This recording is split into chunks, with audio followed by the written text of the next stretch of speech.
and we are live and recording. Okay, thank you. Good afternoon. My name is Judge D'Angelo. We are here on the single justice matter of Santander Bank versus Lisa Mackey. It's docket 23J247. Good afternoon to both counsel. Good afternoon, Your Honor. All right, so the issue before me is basically a bond appeal issue, so I will hear from Ms. Mackey's attorney first. Go right ahead, counsel. Your Honor, so much of what I have to argue is already embodied in the actual motion to waive the appeal bond and to waive the use and occupancy, which is in the record before you. And I don't want to belabor and I don't want to take more of your time to recite everything. I don't know if you've had a chance to look at the overall procedural history of this litigation. Mm-hmm. I have. The problem really stems from a ruling out of the Superior Court, which followed a remand from the appeals court. The appeals court already at one point had said Santander thought that they were the owner based on a Superior Court ruling in 2018 and found out they weren't after already going forward on a foreclosure and bringing an eviction action. And while that was pending, they found out, gee, we don't own it. So they come back to Superior Court on remand, raised some issues that were raised before and probably shouldn't have been allowed at all, and raised one that they had raised for the first time on appeal. And the Superior Court made a ruling that we have appealed. The housing court ended up with the case because Santander decided, gee, let's run with this, and now let's evict her. And whatever ends up happening with the housing court really all depends on the appeal of the Superior Court decision. And what has happened here in the housing court, we did not challenge any of the procedural aspects of the foreclosure. The whole issue is, did they have a mortgage at all, or did they not, based upon the trustee who signed as purported trustee at the time, not having been the trustee. And if the Superior Court ruling gets overturned again, then they just didn't have a mortgage and the whole housing court thing disappears, except that in the meantime, if they're evicting her or she has to pay use and occupancy that she can't possibly pay, then she can't really carry on the appeal out of the housing court. And then you can just imagine what a mess we're going to have if they've taken the property, foreclosed on it, sold it to somebody else, and it turns out they never owned it to begin with. That's really the issue. Counsel, let me ask you, did you ever file a motion to stay in the housing court pending the Superior Court decision or the appeal of the Superior Court decision? No.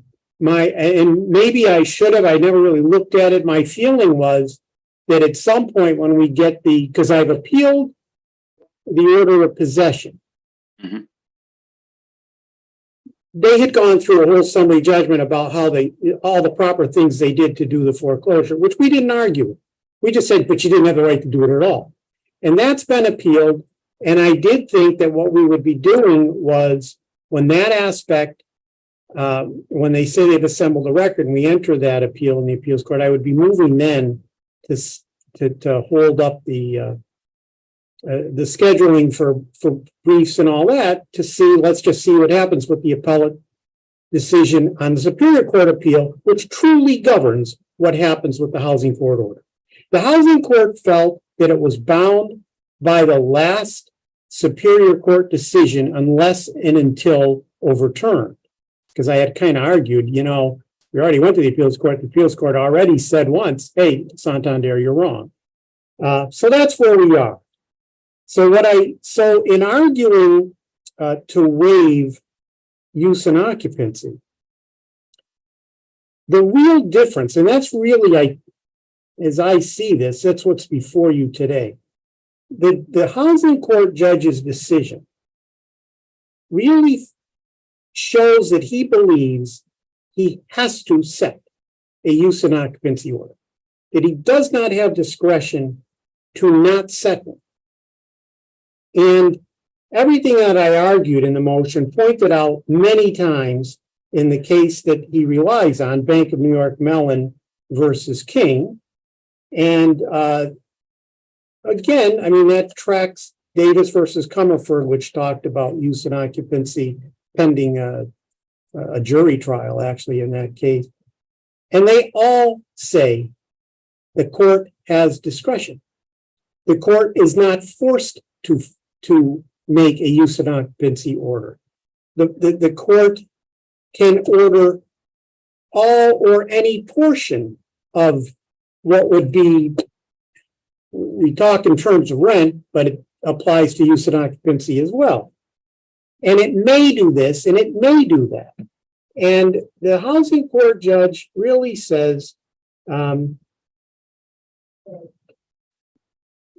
he says it's on page 3 of his decision, part 6. Occupant argues the court should set use and occupancy at a level affordable by occupants so that her indigency will not be a barrier to sustaining her appeal. And argues that she should pay only those carrying costs that she has been paying. I mean, that's a whole nother point. This is not a case where she was paying a mortgage amount for many years and then couldn't meet it and then they foreclosed. This has been an argument about ownership all along. But that aside, that issue was resolved by King contrary to occupant's position, requiring that the consideration given to her financial situation should not result in a sum representing less than a fair value of the use of the property. The amount found may be on the lower end of the range, but it may not be below a reasonable estimation of the fair value for the use of the property. I disagree.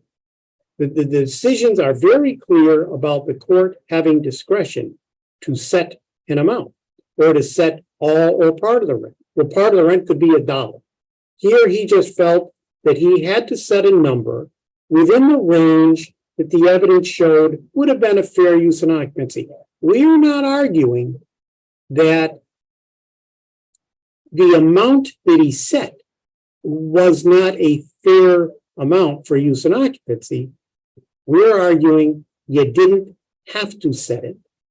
Well, counsel, let's assume that I agree with your position Yes. that either I or the housing court judge can set use and occupancy at 0, basically pending the appeal of all this. Mhm. If Sandendar ends up having the correct position, my court, not me on the panel, but another panel, agrees with Sandendar's position, where does that leave Sandendar during this potentially 1-year appeal process? Your client would be living in the premises for 1 year, in essence, rent-free.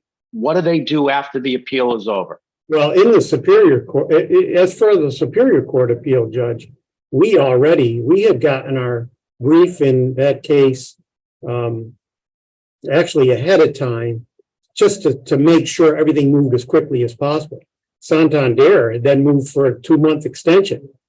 So I don't think they're agonizing over the money they're going to lose. The truth of the matter is their amount of their claim, which started out as a $400,000 line of equity, is somewhere in the area, I think, of $790,000. But their own expert testified the house is worth about $1 million. They're not going to lose money. If she makes no payment, and even if it took a year, and I can't imagine, and again, it's the Superior Court appeal. It's the appeal from the Superior Court. Yep. Where we've already done our brief. That's what's going to govern. I don't think it will take more than, say, 5 or 6 months, really. I could You're very optimistic, but that's fine. I'm sorry. You know, I mean, the guys have a lot of work, I grant it. But of course, the issue is so clear and obvious. I'll just read my brief and say, you know, Najar's right. That's the end of it. So what do they do? Well, I'll tell you, this is very interesting because this is the line out of King that the housing court cites that while we are mindful of the plight of the indigent, we are also cognizant of the fact the duty to care for the poor and the needy is on the state and not on the landlord. Well, here's what happened. Very recently, and this is extremely recent, the boiler one. And Lisa Mackey has gone to CTI to try to get the funds for like $16,000 to replace the boiler. So guess what? yeah, here's Santander, and she's going to the state to try to get, like she would have to go to try to get Section 8 or something of that nature, maybe a CTI program, to pay them, even if the use and occupancy were only set at, say, $1,500. So they're here we are, the government and the state benefiting Santander. If they want to be landlords, man, they're taking a heck of a chance, but that is the situation right now. She's been in it a long time.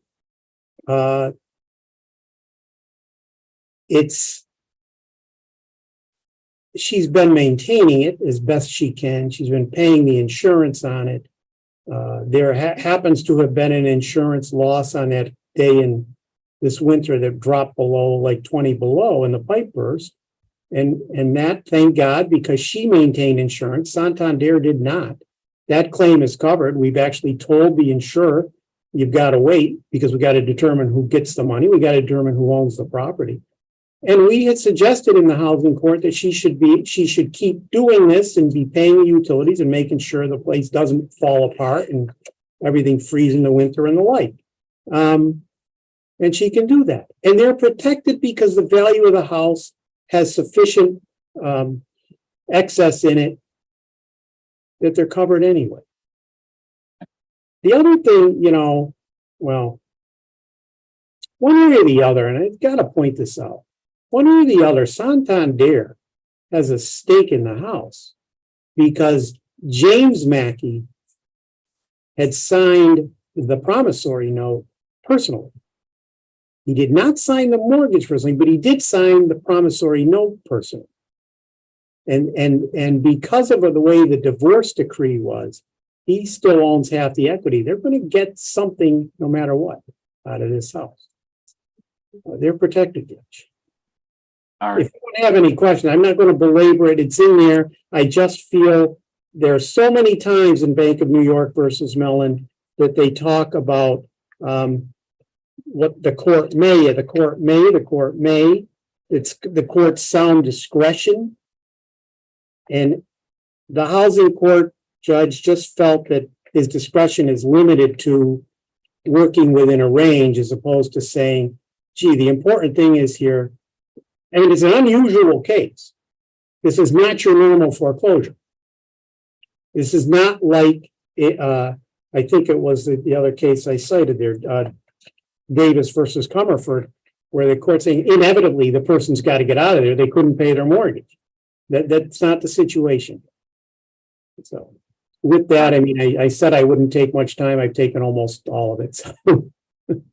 That's okay. Thank you very much, counsel. Attorney Kane, I'll hear you. Good afternoon, Your Honor. Thank you very much.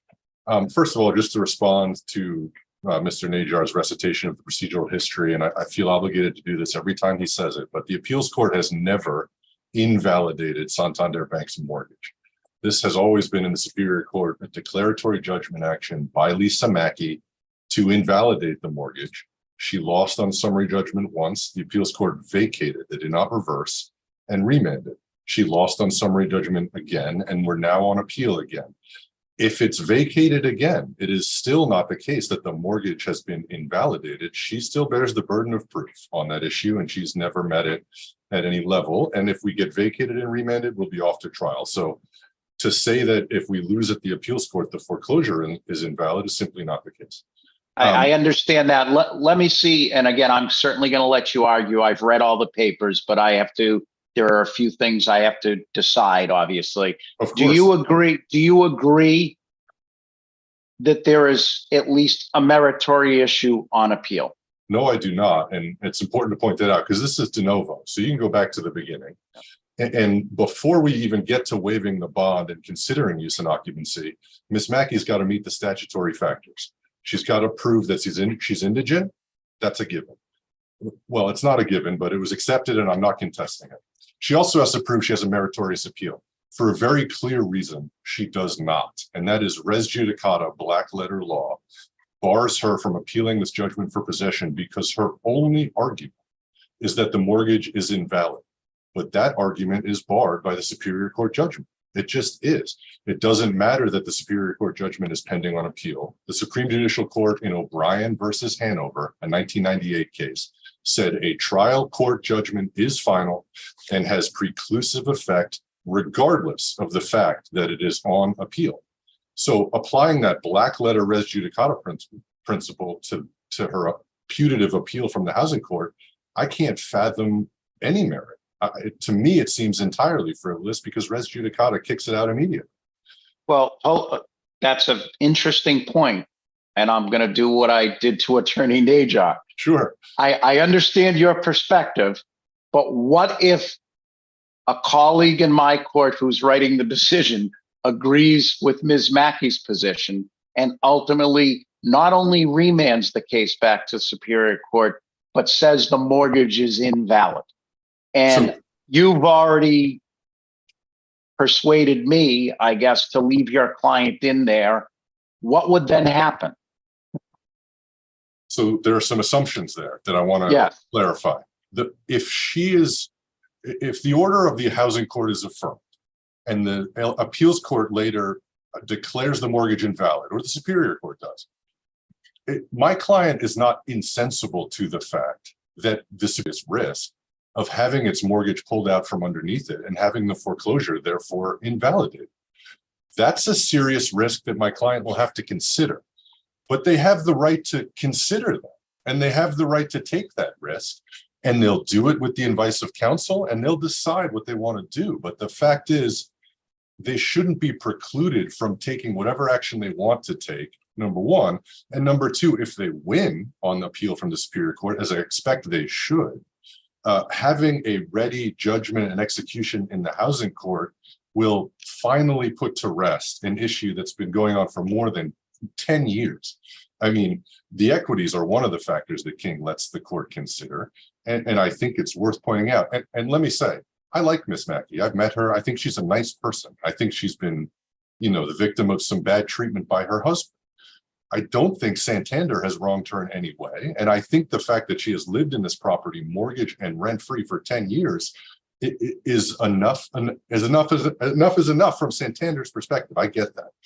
And so I think that's important to consider. And having the housing court judgment in hand, having an execution in hand, if assuming my client decides not to levy that pending the appeal, then we have an end date. We have an exclamation point. At the end of this litigation, we can move forward and be done. That's very important to my client. And so for that reason, so we've sort of now talked around two issues. So to back up, number one, there is no meritorious issue here, res judicata. Number two, I would not assume as the court that blocking the appeal on the assumption that she can't make the use and occupancy payments that have been ordered will result in her eviction. That's a choice that my client would still need to make. And I don't know what choice they would make, but I'm certainly cognizant of the risks involved. I know Mr. Najar is, and Ms. Mackey, I'm sure, is too. So that's that. If I'm happy to discuss why I think Judge Malamut correctly applied King, if the court wants to hear that. And again, this assumes that you find a meritorious issue on appeal, because King is only relevant if we're talking about use and occupancy. Yes. Let's assume I find that there's a non-frivolous issue on appeal. What do you say to Attorney Najar's position of it's not an either? It's not that I have to set a use and occupancy. I have discretion. I take it you disagree with that point. I don't disagree that you have discretion. I do disagree that you have discretion to zero. And for a couple of reasons. First of all, Davis versus Comerford is a landlord-tenant case, not a post-foreclosure case. And King is a post-foreclosure case. What King says, and more importantly, what the statute says, 239 section 5E, I'll start with the statute. The court shall require any person for whom the bond has been waived to pay in installments rent, which shall become due after the date of waiver. That's a statutory requirement. King, based on that, this is a quote from King, the party for whom the bond has been waived must pay rent in lieu of a bond. Must. Now, King talks at great length about balancing the policy interests and how it would be frankly unfair to saddle the owner with the fact that the occupant is indigent, and that's correct. And I think Judge Malama correctly gleaned from that policy discussion that while it's okay to consider the financial circumstances of the occupant among the other factors that King talks about, it's not okay because of the policies underlying King to take that factor and then reduce the rent to zero based on that factor. I think what he did with that factor is exactly correct and exactly appropriate, which was to say, I've heard evidence on this. Here's what I think the range of appropriate fair market rent would be. And based on the financial circumstances of the occupant that have been presented to me, I'm going to go to the floor of that range. He said, I've got a 10% range, so I'm reducing it 5%, right to the floor of that range. That's what he did. And I think that was the correct way to apply that factor under King in light of the policies that King embodies. And that policy is we need to fairly balance the interests of the owner with the interests of the occupant, having in mind that it's not the owner's problem that the occupant may be indigent. You know, we don't want this to be a bar to appeal, but even having said that, King goes on, it's not the owner's problem if they're indigent. And so I think what the judge did in the housing court was exactly right. And I would affirm his decision outright to the extent you do find a meritorious issue on appeal. And unless the court has any other questions, I'm not inclined to take up any more of your time. Great. Thank you both very much. The paperwork that was filed was excellent, and you both argued fantastic. And I will try to reach a decision immediately for you both. Thank you very much, Your Honor. Thank you very much.